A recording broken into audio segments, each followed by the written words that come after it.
ഈ beach diaries with my wife, അതാണ് ഈ സ്റ്റോറി. നമുക്ക് തുടങ്ങിയാലോ?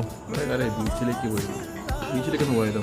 അതെ ഗൈസ്, അങ്ങനെ കുറച്ച് കാലങ്ങളായി ഞാൻ ബീച്ചിലേക്കൊന്ന് പോയിട്ട്. പക്ഷേ ബീച്ച് അന്നും എന്നും ഫുള്ള് ഓണാട്ടോ. രാത്രി എത്ര സമയമാണെങ്കിലും ബീച്ചിൻ്റെ ഒരു വൈബ് പറഞ്ഞാൽ അതൊരു വല്ലാത്തൊരു വൈബ് തന്നെയാണ്. അങ്ങനെ കുറേ കടകളും കുറേ ആൾക്കാരൊക്കെ മീറ്റ് ചെയ്തിട്ട് അങ്ങനെ ഞാൻ പോയിട്ട് ഫുള്ള് ഫംഗ്ഷൻ പരിപാടിയൊക്കെ കേട്ടോ. അവിടെ ഫുള്ള് കലാപരിപാടികളും കാര്യങ്ങളൊക്കെ ആയിട്ടിരുന്നു. പക്ഷേ ഇന്നൊരു ഹാഫ് മൂൺ അല്ലല്ലേ. അങ്ങനെ ഇതാണ് എൻ്റെ പാർട്ട്ണർ.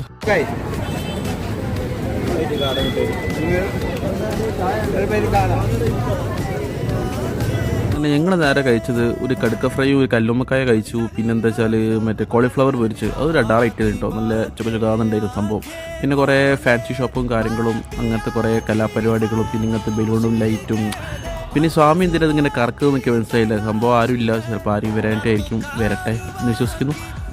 ബലൂണും ലൈറ്റൊക്കെ ഭയങ്കര ഇഷ്ടം കേട്ടോ, പക്ഷെ മേടിച്ചിട്ടില്ല. പക്ഷേ ഇതിൻ്റെ ഇടയിൽ കൂടെ നിങ്ങൾക്ക് അവന് ജൈൻവീൽ കാണാൻ വല്ല സുഖമല്ലേ, അടിപൊളി വൈബല്ലേ, നല്ല വൈബാണ്. പിന്നെ അവിടെ പോയപ്പോൾ ഐസ്ക്രീമാണ്. ഞാൻ ഒരുവിധം എല്ലാ ഐസ്ക്രീംസും കഴിക്കുന്ന ആളാണ്, കഴിച്ചിട്ടുണ്ട്. പക്ഷേ ഇതൊരു അടാറായിട്ടായി പോയി.